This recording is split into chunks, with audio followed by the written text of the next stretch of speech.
ভারতে এমন কিছু দেবদেবী আছেন যাদের উদ্দেশ্যে আজও পশু বলি দেওয়া হয়। এমনও এক দেবী আছেন যাকে মানুষ ভালোবেসে নয় ভয়ে পূজা করত।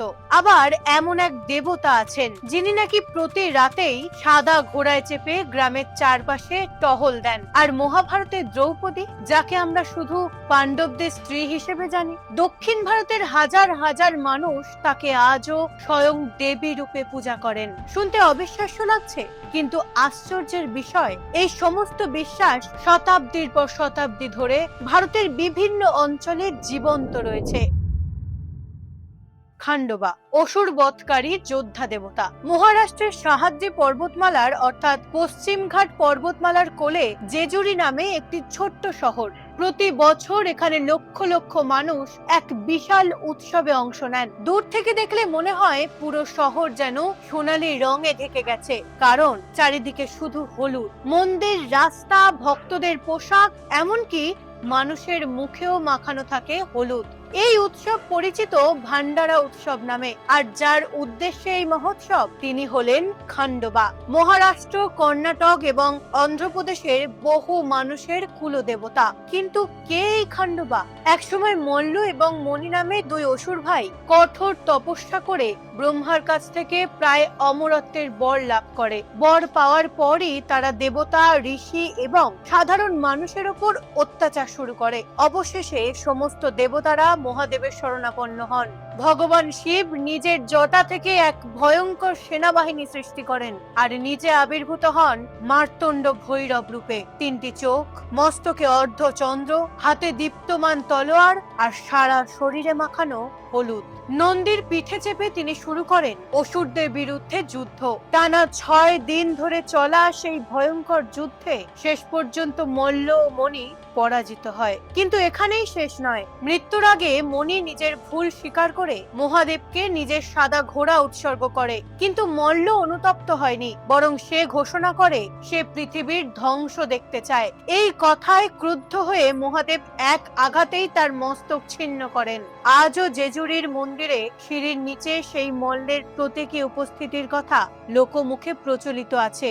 এই ঘটনার পর মহাদেব সেখানে খান্ডবা নামে পূজিত হতে শুরু করেন। তাকে আবার মালহারি, মার্তণ্ড ভৈরব রূপেও পূজা করা হয়। দ্রৌপদী আম্মান। মহাভারতের দ্রৌপদী নাকি স্বয়ং এক দেবী। এবার আমরা এমন একজনের কথা জানাবো যাকে আমরা সবাই মহাভারতের চরিত্র হিসেবে চিনি, কিন্তু দক্ষিণ ভারতে তিনি আজও স্বয়ং দেবী হিসেবে পূজিত হন। হ্যাঁ, আমরা কথা বলছি দ্রৌপদী দেবী সম্পর্কে।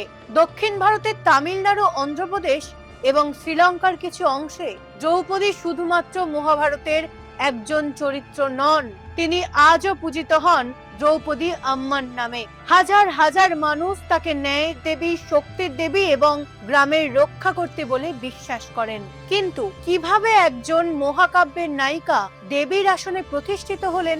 লোকবিশ্বাস বলে, পাশা খেলায় অপমানিত হওয়ার পর যখন পাণ্ডবরা বনবাসে যান, তখন দীর্ঘ সময় তারা অরণ্যে বসবাস করেছিলেন। সেই সময় গ্রামের কিছু মানুষ গভীর রাতে জঙ্গলের ভেতর এক অদ্ভুত আলোর ঝলক দেখতে পেতেন। কৌতূহল নিয়ে কাছে গেলে তারা দেখতে পেতেন এক বিশাল বৃক্ষের নিচে বসে আছেন দ্রৌপদী। কিন্তু তিনি তখন আর সাধারণ নারী নন। তার চারপাশে জ্বলজ্বল করছে এক অলৌকিক আলো। চোখে তেজ, মুখে করুণা, আর শরীর থেকে বিচ্ছুরিত হচ্ছে এক অসীম শক্তি। গ্রামবাসীদের বিশ্বাস জন্মায় সভায় তার যে অপমান হয়েছিল, সেই অন্যায়ের আগুনই তার অন্তরের দেবী শক্তিকে জাগিয়ে তুলেছিল। লোকবিশ্বাস অনুযায়ী তার আশীর্বাদে খরা কেটে যেত, বৃষ্টি হতো, ফসল ভালো ফলতো, গ্রাম মহামারী থেকে রক্ষা পেত। ধীরে ধীরে গ্রামের মানুষের কাছে তিনি শুধু দ্রৌপদী নন, তিনি হয়ে ওঠেন আম্মান, অর্থাৎ মা। আজও তামিলনাড়ুর শত শত দ্রৌপদী আম্মান মন্দিরে প্রতি বছর বিশাল উৎসব অনুষ্ঠিত হয়। ভারতবর্ষ শুধু একটি দেশ নয়, এটি হাজার বছরের ইতিহাস, অসংখ্য সংস্কৃতি আর অসীম বিশ্বাসের এক বিস্ময়কর মিলন ক্ষেত্র।